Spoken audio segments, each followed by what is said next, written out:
Connect Pro bano bemanya bakira mu byokugula n'okutunda ettaka n'amayumba bo besigwa be batakusiba kiwani Connect Properties be bakuyunga ku makaga golubererako n'enkole n'ekibanja mpola kati beeyune munywanyi tusange ku office zaffe ku Kampala Road ku Mabirizi Complex ku mwaliro gw'omusanvu ne Nansana ku Mastowa ku kizimbe okuli Opportunity Bank ku mwaliro gw'okubiri oba tukubire ku ssimu naawe osobola okufuuka landlord n'ekyapa kyo mu ngalo. Connect Properties. Boss Lugalambi Mugobi gulo yakedde kusiba tayiro ekawungezi ne ziyiika ne muleka leero akedde kuzisiba kati mbadde enzigala ekinabiro bwe ne zingoberera akozesa biki alina ekiveera kyo kiyawo tekitegeerekeka oba mulimu ki abantu bakyabikozesa basibisa Arapex Tile Adhesive tiles ne zinywera Arapex Tile Adhesive takyaliko kubaganya birowoozo buli ayagala okunyweza tiles ku kisenge oba awantu wonna gwakozesa ne UNBS yakonamu dastamp ng'omutindo kyekyo akolebwa Zident Tile Center ku noti 753 noti 65 28 Nanyinizo sengeja sinatuma tagenda hatatela osi hasumuluda chipe amalobozi mu kisenge sabule mbaga oh yeah ekiri agenda kusigala waka teji akuluguma olina okuzala wanti kibulamu waliwo agamba nti omala budde jangu senga nantume akubangule mu bukondo bw'omukwano Kulwakutano ngenda kuzo mwezi 15 Julayi mumasho ground ya Lugogo kulwomukaaga ngenda kuzo mwezi 16 Julayi emityana kugombolola olwo ku Sunday luwera yugume nga tuli wali mu Nimrod ngenda kuzo mwezi 17 Julayi olwo nga abagalana banasinga okwekola ebintu ku stage bakwewangulira emitwalo 5 beddu yanasooka okugula tikiti ya Lugogo wakusasula sinjisa emitwalo 2 ate VIP mitwalo 5 olwo ate yemeza ebere ku mitwalo 50 gyokka ab'emityana n'aberuwero sinja omutwalo gumu ne VIP sinjisa emitwalo 2 nebitegekebwa sula bwa events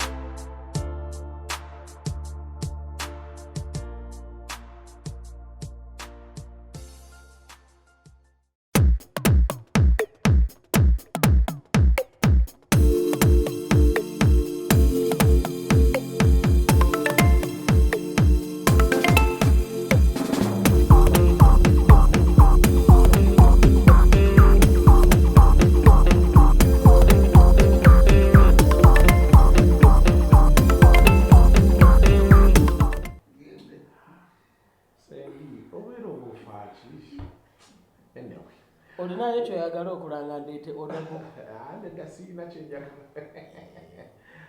Welcome to yet another edition of Kasuku Live.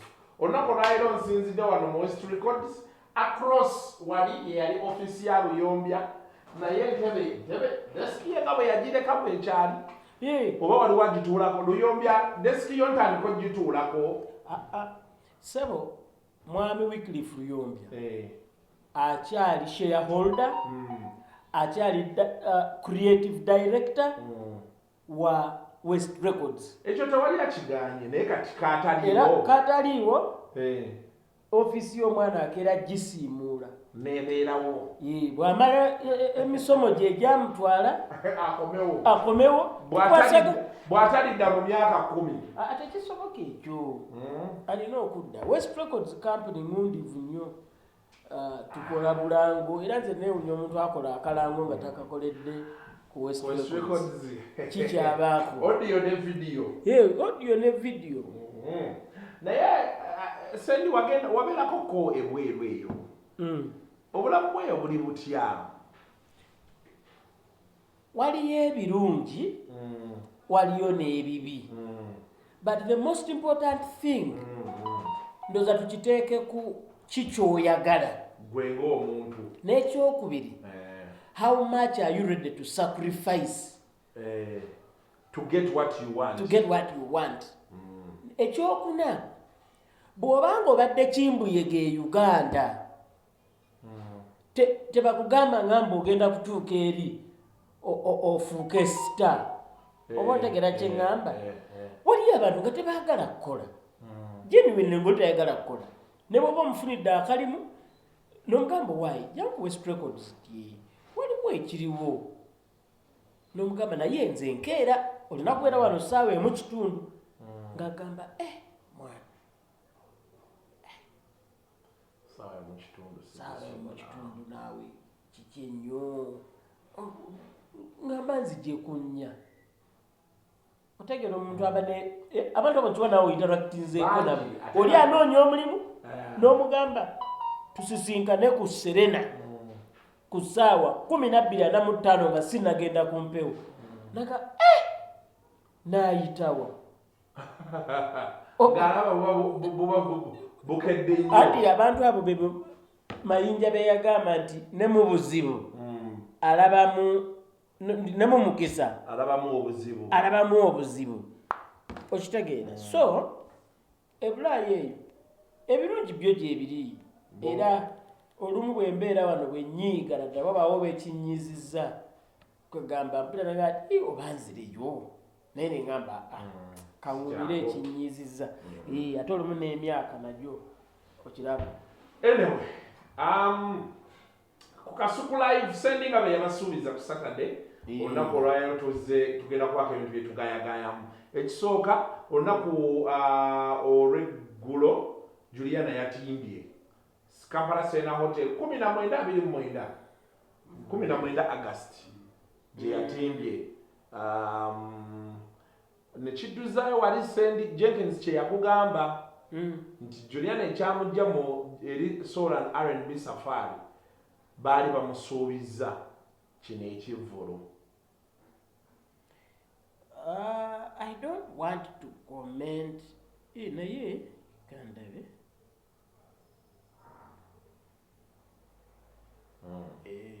kakati ekyo head to head.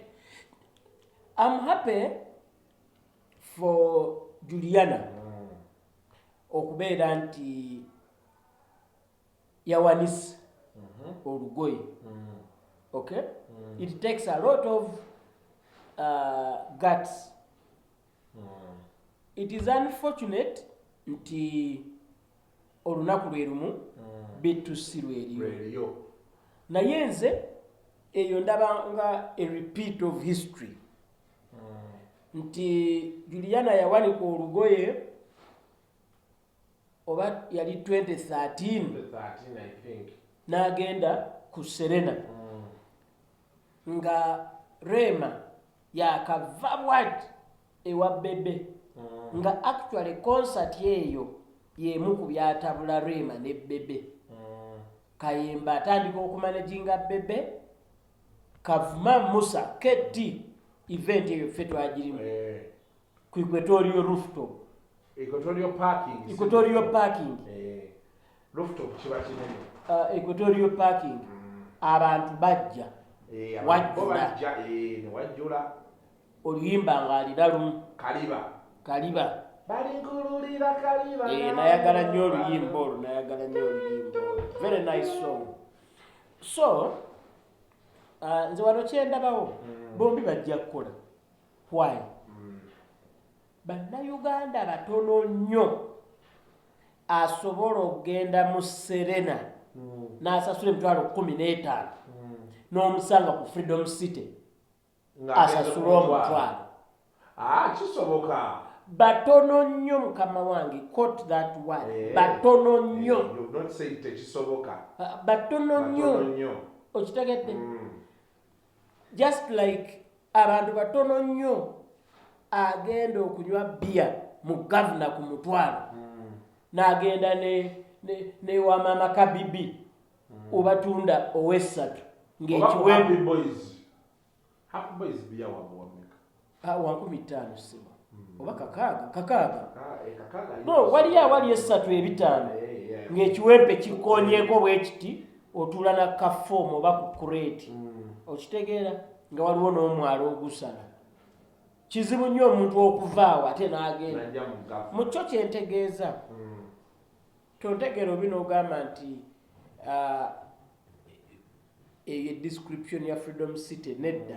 But Freedom City banoonya omutwalo B2C era bagenda kufuna.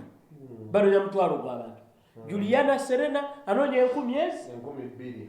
12,000 kiteeke ku maximum kuba ne baba bakutenda abantu 2,500 ne basimba line wabweru tebajjamu naye 12 zijjamu zijjamu baba benyize bapiipe bwe bati ane tubamu ne bano ba epas ababeera wano mu lobby ng'akutte novo naye tagisoma bw'oba oyitawo n'akuyita bwana Sendi ogamba oti bigenda bitya ne munyumyamu awo emboozi n'etambula okiraba wateka okubawo basiima ogenzaawo waliwo abantu nga ku sho babaawo naye nga tebaagala sho bo baagala vibe bayitawe nawe wabweru gwe wanyuma wabweru wanyuma womanyiyo emirundi mingi ate bannamawulire abapya saabato bamu bannamawulire ng'ayakayingira amawulire nga musajja mukulu bannamawulire abapya mwekuumiranga nnyo wabweru wabaawo sitole wabaawo era tebobanga oli wa kamera beera nga olugalo luli ku peesa 24/7 oba ku stand by class 1 mu lobby awo naye class 1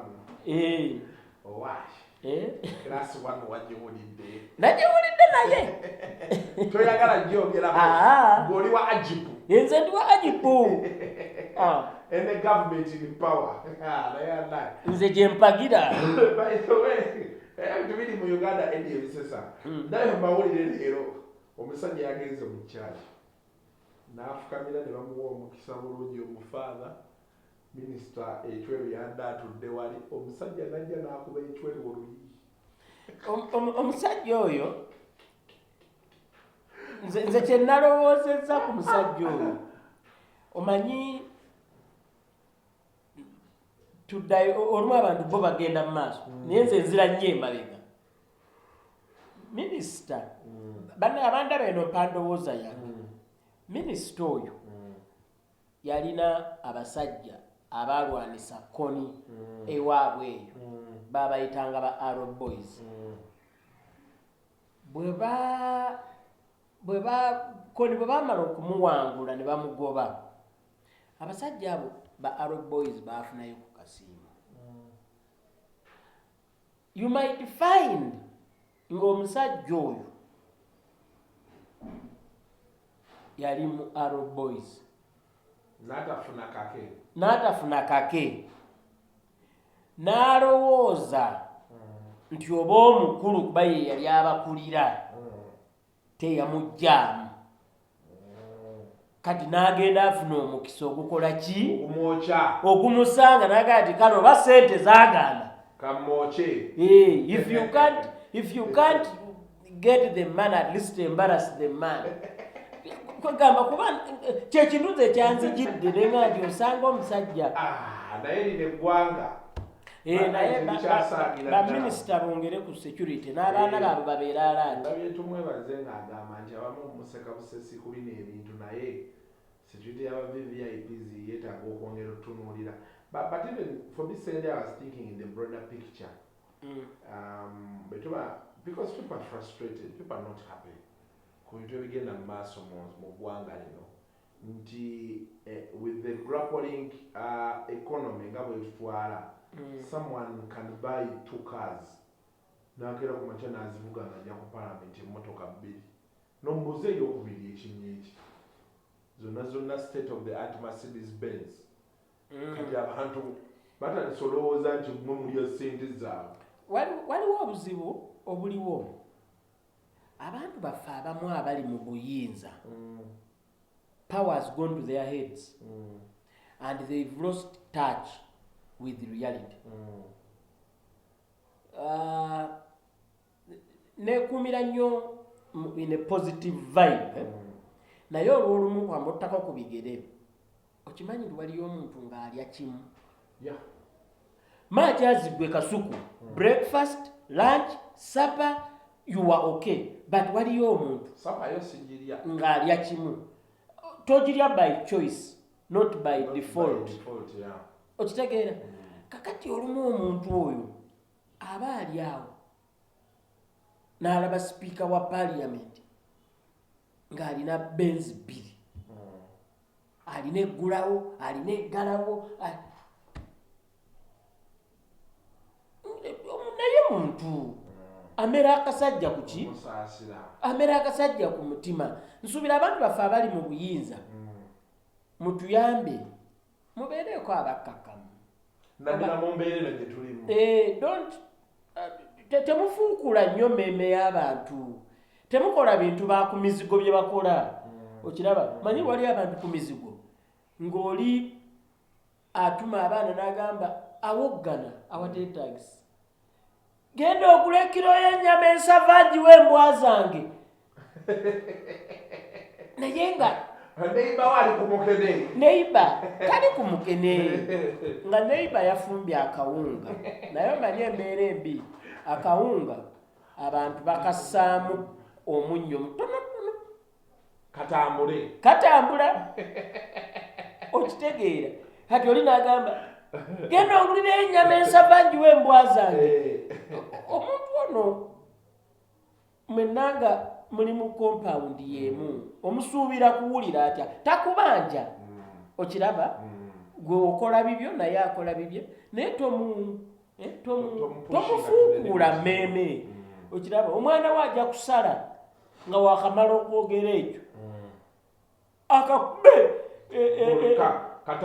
katalantuke kagweri so n'abali mu buyinza nammwe babeereko a bit modest naye abantu bavuddeyo gamba nti Juliana wakyalumba abaana ku lunaku lwabwe lwe badde balowooza because come to think of it yes you're right the audiences may differ but the expenditure may not nti kati ogenda kwesanga nga maybe balunywa weyandibadde ateeka miliyoni emu naga nti kansasula eddembe miliyoni emu kati ate yeetaaga okusasulirako ne bainfluencer okitegedde because kati competition eri tight alina okukakasa omuntu waki tosasula 15 oleete omutwalo eno because jukira ate Juliana is a bigger brand much as in by face obeera olowooza where could B2C and Juliana cross lines from ogamba nti you know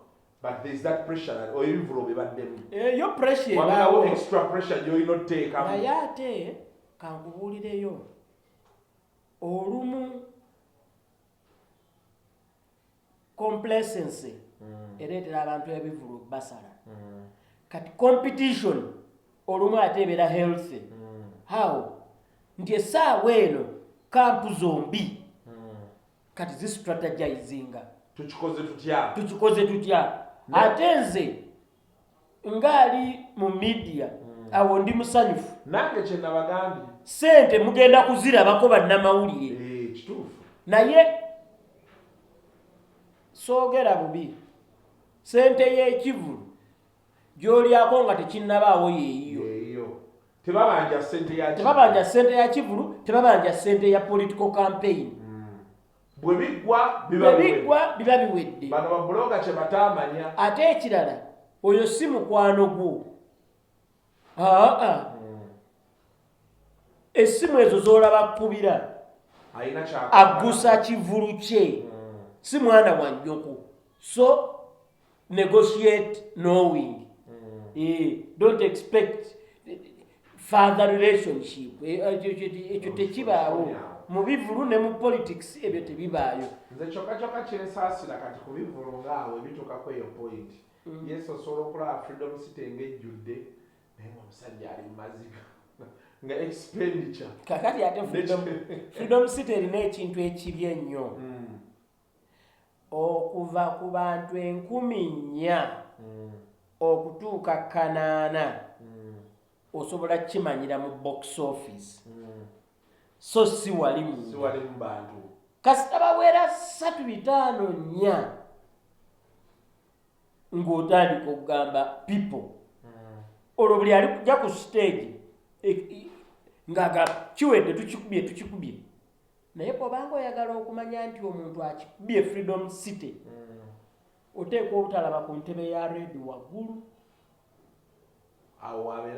ng'olaba bantu because wansi wano kasita weenyiga oli agamba abadde agenda okunywa ecupa za bbiya 10 kanzisaleko ntuule bulungi n'ayambuka kitegeeza wansi wakoze eki wakutte naye kasita otunulanga mu freedom city nga red asinga black oyo bwobanga omubanja tokuba simu omuleka ningumanya another time naye balunywa leeta obulango Kasuku live mwembi mbagaliza balunywa nkwagaliza and ndi sure ajja kukola teeka mu maanyi ateekemu amaanyi tewali kaseerezi ne Juliana naye ateekemu amaanyi Juliana yaleeta obulango Kasuku live bonna baleete ne ku ddembe baleete ate njagala balunywa okolenga luli bwe wakola okiraba yalina ebivulu ng'ayagala bimonitaringa okumanya we bivuga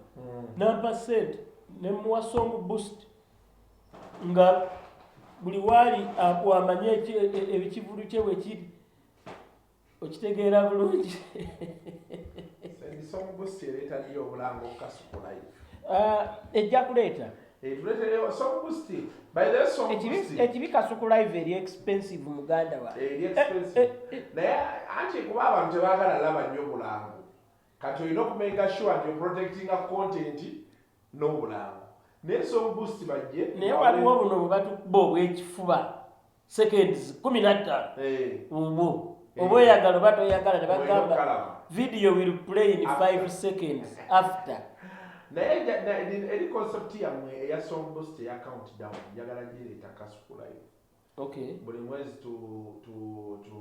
because kati song boost yeyina the better platform okutubuulira ennyimba entuufu ennene kuba yo terimu bias terimu mugaati terimu ki luyimba lukubwe bampeeyoko Friday buli mwezi nga tulikodinga oba tukola live countdown ennyimba abiri ezojja of course netugatagatamuko n'ebirungo powered by song boost nja kibaweerako sente layisi nnyo buli mwezi abakadde abakulu ngenda kwogera nabo naye nga B2C mbagaliza buwanguzi ne Juliana mbagaliza mwembi musobola okukola kati wano enjawukana abantu batandise dda bajja kubuuza senje oli ku tiimu ki tiimu Juliana tiimu B2C kati ndi wombi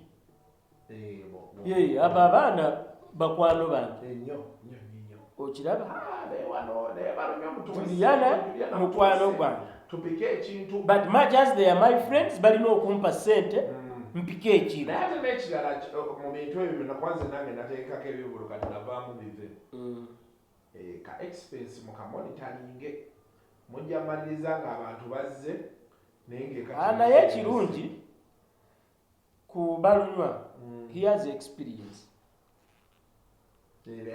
era ensobi yonna gy'akola kwegamba mpozi kibanga bino bagamba ku nnyanja ettagimanyidde okitegeera ku Juliana sinnamanyani promoter omumanyi simumanyi omumanyi promoter simumanyi posta tewagirani eri blank katulinde promoter aveeyo ate tubakanire baagwa ajja kuvaayo onoogenda ejjinja wendiise nina okukola mbadde bali kusala ndebe tuvaayo tugenda ejjinja tusimbulayo tusobola osimbulayo sanga kyenandyagadde kizibumu nandyagadde ngende ku Friday driver nvuge ku ssaawa emu nkole talk and talk show ku ssaawa 4 ku 7 nvuge nzireyo nveeyo ku Monday ku makya nzije nkole bat naye ekyo kikola kuba nze nanisuzeeko ekyo mba njagala nga nanisuzeeko ejjinja ekyo mba njagala nga waliwo akifacilitatinze my friend amafuta ennaku zino ekitono ennyo oba weetaaga akakadde to do that actually olina okuba ne miliyoni byonna buli kimu olina okuba ne miliyoni emu kitundu ng'eri wano nga tekuliko omwana zagenda kulya nze mbeera bw'omu ekiro now that aside so but anyway we hope for the best lwakuba Juliana kyenjagala omugambamu after all these years without a concert aleeteyo ekyenjawulo okitegeera better lighting, better stage, better choreography. Nalaba show ya Pastor Bugembe ate nga nayogeramuko naye stage nebulamu n'abantu abali ku stage okitegeera abantu abo babeera bakola kibannanga abajjula ku stage namunyonyolamu nemuga nti kuba olaba twagala tulabeko ku shows kati show ya Bugembe nali nsuubira nti agenda leeta kwaya ye edde mabega kibino screen wabeewo moment ya kwaya but kube graphics zili ezakabye mabegaawo nga kwegamba bwolaba ekikyanganya ogenda mu bivulu byaffe Eddy why I'm not and it's the only reason jengeno sasulirako aza wisente kuba yengenda musasulira omulaba saagala ticket yabwerere njagala musasule VIP ntuule kuba simulabangako ng'ayimba like in a concert of her own that is one naye like ogenda ku stages ezimu amatala gegamu ababandi bakuba byemu byetuwulira bulijjo kati n'ogamba oba ngende mulindire wali kale akabaala akaffe akali wano nga ku Erugogo akabeerako bandi ku Torino Nogati bangende mulindire ku Torino abamu bakola katula Torino bu set up bwabe buli even better than some of these big concerts. Ngoyagala omuntu apinga game ye naye obakirira ki ekizibu ekijjawo kiribu ekiti omuyimbi abayimbi baffe abasinga unfortunately tebalina class ge mazima tebalina class tebamanyi class kakati ate tebaagala kuleeta abantu bamanyi class ku tiimu zaabwe kuba baagala kugabana ku ssente zaabwe kati oli agenda ne promoter najja nti amugula concert concentration nebeera ku ssente mmeka zampa not product kijenteekawo tukkiriziganya tutya production company ki ani agenda okudirectinga show ani art director ayimirira obimirizibwa ati n'agamba stage ejja kubeera bweti wano tujja kuteekawo kino wano kiri who is in charge of stage management kuba omanyi nti stage kankosa example ya Pastor Bugembe stage yaliko abantu nga 20 what are 20 people doing on stage okitegeera fine omwana abeero ate technology lero yajja muteeke cameras waggulu if you want footage you can position camera 5 zijja ku recordinga show yonna omwana amale wiiki ze 2 omusasudde akakadde editing ebintu nga birabika bulungi obategera kyeŋŋamba abamawulire babeere ne we bakoma abasajja mu nsi ezaakulaakulana bakola concert n'akola stage ng'eringa laptop eno nga waliwo mita 5 from stage paka barrier eyo buffer zone tewali agirinnyamu n'agamba abamawulire eyo ye box yammwe n'agibakolera kati abantu bonna ne bajjula awalala wonna nga press box erina weeri oba kitegeera naye ffe wano owamawulire tolina kyokima backstage tolina kyoki ate oyagalayo ki backstage eyo inakubeera by invitation nti bakwano b'omuyimbi nabo byani kwamba crew ate ne crew akola makeup teri kyokima ku stage olina kulinda muyimbi wali production yaffe okitegeera ndi olw'okuba bitwalamu ku ssente promoter agula omuyimbi ayagala kujjayo ssente ze omuyimbi concentration yonna n'agimalira ku ampa ssente mmeka kati kyagenda okuleeta ku mmeeza n'atakola ki n'atakiwa time but nze ndabyeko ku shows nga oappreciatinga kyolaba okifuna nti Fenon has done some good shows Swangs has done some good shows. Twali nawe ku guy ono mu Jamaica. Ne Morgan Heritage stage yabe yali nnungi. Twali nawe Jenkins lwe yachamuka n'agamba mbu mutabani wa guy oli nti asobola omukba omuziki. Awona anda. Amaliriza ng'essimu bagibbye. Essimu tebagibba. Jenkins yasuula essimu. Yalina ekisaati ekinene ng'ateeka wano essimu. Buli lwamala okwogera nayo n'agiteeka wano. Nze ndi very sure teyateeka wano. Yateeka wano. Engeri gye yali agize. Olwokuba yali akyaginze. Bwe yateeka wano teyaddamu n'akigenda. Eyo show baatugambira embaga y'omukulu.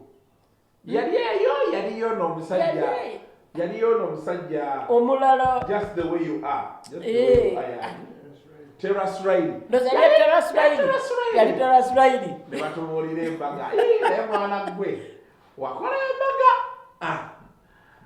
Naye Zulu n'agamba it ended in tears. Kuba akakyusiza ennaku zino tears of joy. So abayimbi n'ogimanyako n'otatugamba. Nze saamanya ku mbaga namanya ku kwanjula. Oba kwali kukyala byonna byali 3 in 1. Naye nze oli yanneebuuzaako ng'ayogera oba ku kukyala namuga naye ogenderera. Abantu olumu bagenda okukyala ogenda okulaba nga seeka avuddeyo nga takyasobola kudda mabega. Era bwe kyali seeka nga tavaayo. Naye sisuubira kyali wange ayinza okuba nga yannimba nga yali amanyi. But anyway, that's life. So abayimbi baffe by improving craft yaabwe to beera nga peni tennagenda ku lupapula ku bya ssente meka bagenda kuwa. Mukkiriziganye ku production, mukkiriziganye ku tiimu ey'okukola nayo. Naye oli show ya Juliana nagiraba eya Rema. You know there are shows that come and there's not so much you can say about them. Apart from Ogama, yes, it is Rema, it is Juliana, it is Bebekul, it is Chameleon, Momuza, and apart from the name of the artist, what stands out? Ngabora show za Jazz Safari.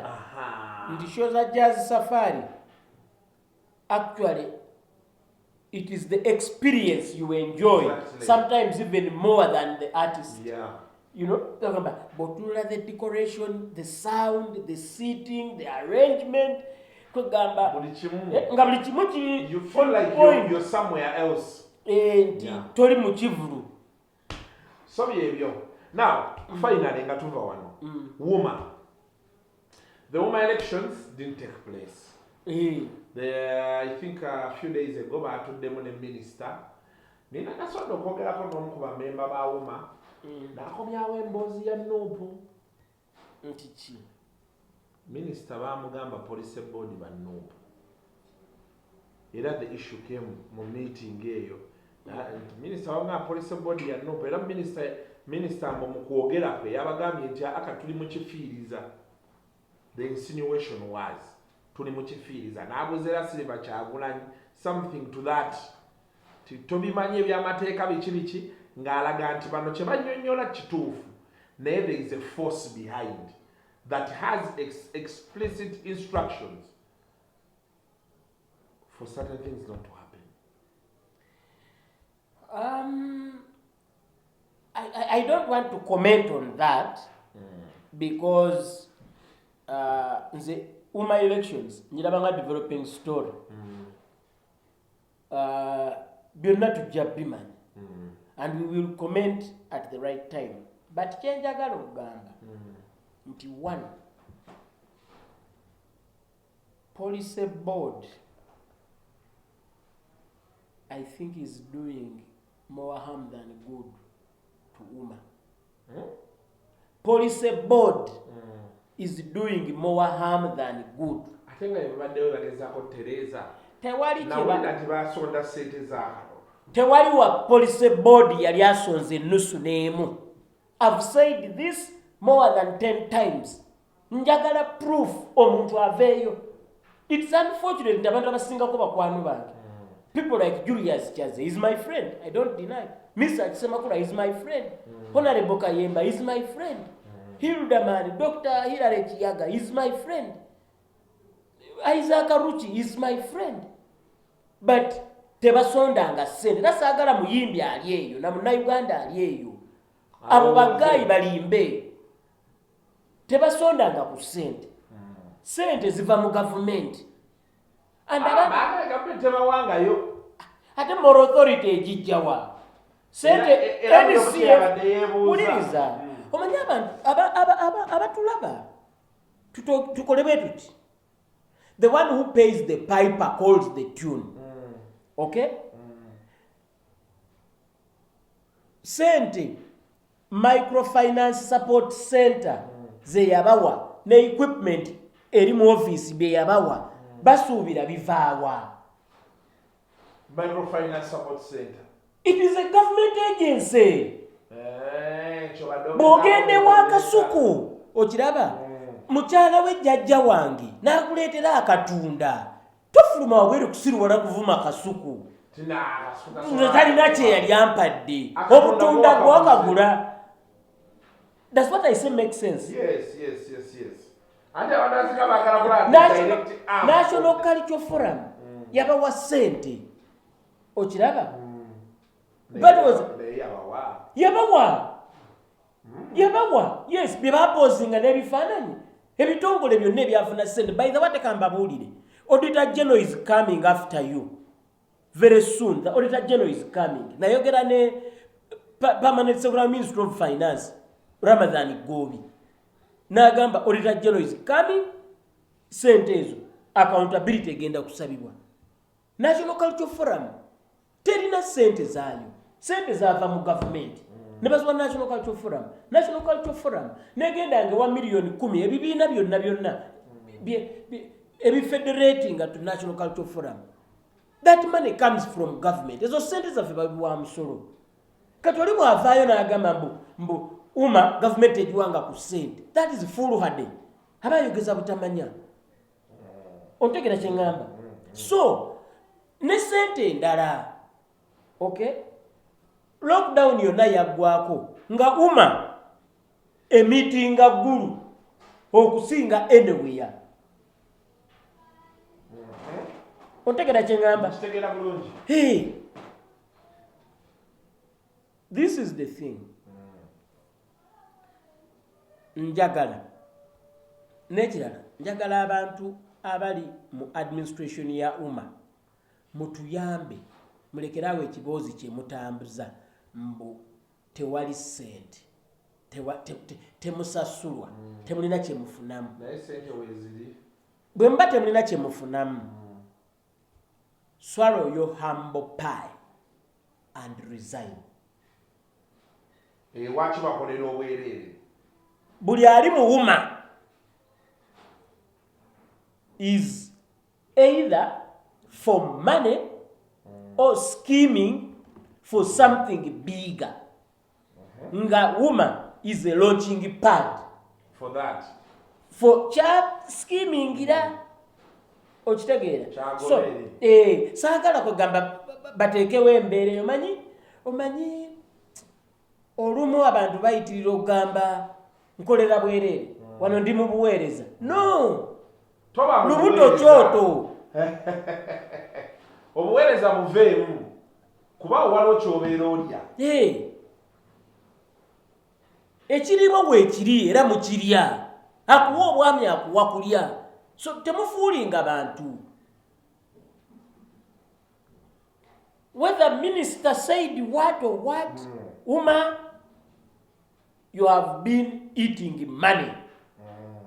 If you have not been eating money, quit. Oli aresigninga agambe nze nkitadde ngenzewa kukiddako agenda akola ebirala.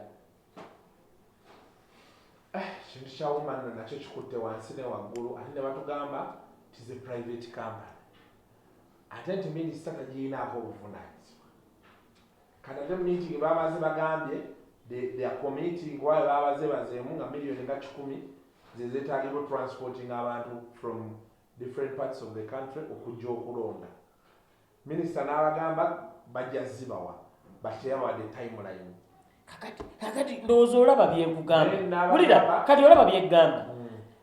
Ate sente bwe zituuka okujja awo nga bakkiriza gavumenti nti bali under government. Government bwe baako kyegamba nga bagamba it's a private company. Oba ontegeera? Guys, walk the talk. Kati minisita yazzeeyo okwebuuza ku Attorney General ku bbaluwa era yafulumye okumanya oba police board eriwo mu mateeka oba nedda. Nze oba police board baagikola ne tubuuza police board yazze etya era ekola ki? You remember those questions? twagibuuza. Abantu ne batugamba nti kasuku muve nnyo mu bintu by'abayimbi. Ekiri fane police board buli agiriko bwe muginyumyako nga tewali kamera ayogera birala. Mu maaso ga kamera ayogera birala. Ekyo kyannema okutegeera lwaki. Andinze buli eyo embeera lwebeerawo discussion yange ekyuka. Nsaba memba wa executive ya umma oba memba wa police board otutuukirire tufuneyo one on one naawe ku Kasuku live olwa independence ya Kasuku live. Okitegedde? Tuyitemu either wa police board oba wa executive ya njagala ojje ng'olina obuyinza okwogera. Saagala bya bigayi lumu bwe yavaayo n'agoba Halima Isaac Ruchi oba n'ali omulala ate president n'avaayo n'aga nti talina buyinza disregard him. Okitegeera naye ng'ojja kwesanga nga kukwalikayanira muganti. Yeah, I think that's it for today, Uncle Eddy. Yeah, nayenga as a wrap up, njagala member wa executive ya umma yenna aliyo ajje tunyumyemu kamera tuwayemu kamera oba owa kuba ye ali open to talking. Naye waliwo na allegations ezimuliko ntiki no ziri kufiina nazo maybe anatuyamba netu oba basooka batukolereyo kimu batulageko ku bumu executive eyimirireko yekubyeyo ku kifaananyi bonna awamu ne police board. Anyway, that has been it today. The struggles continue there. There is a lot of talking in between Fina yakoze kino ate sima abantu babadde bati ate by influencing a minister kati when nasembe okwogera ne member wa police board nga minister ngamba minister abalaga nti bafuna information nti police board ya no era no eyagala twala kibiina kifuga bayimbi ekitwalewa ndoza baleeta abayimbi okwediima simanyi naye nga byebyo. The story continues developing nga bw'ogambye era next week katusabe mukama atuwa obulamu tuyinza okukomawo nga ate waliwo ebipya ebikoze ebizuuse bannange si byangu. Abasponsa baffe tweyanza nnyo Arabic Style Adhesive, Home Connect Properties, Justin Nantume amaloboozi mu kisenge gajja nga 15 July wali ku Wooma Showgrounds. Don't miss mitwalo jo 2.5 ojje weerabire amaloboozi mu kisenge. Bagambye nti batanayo mitwalo 5 kape n'esinga okufulumya amaloboozi go mu kisenge live ku stage yawo. Pato chatano obeere ng'odde wangulidde. Sendi, thanks very much for giving me your time. No, anytime. You pass by. Netubanga ensonga zetumulungula. And by the way, it is okay. We can agree to disagree. Sagala obeereyo. Ebizibu tulina bingi tobeereyo n'ozimba omutwe because of yenjogedde. Nedda gwekkiriza tinze mpadde endowooza yange naawe oli wa ddembe lyo okuwa endowooza yo. Until next time, mubeere bulungi. Bye bye. Mwena.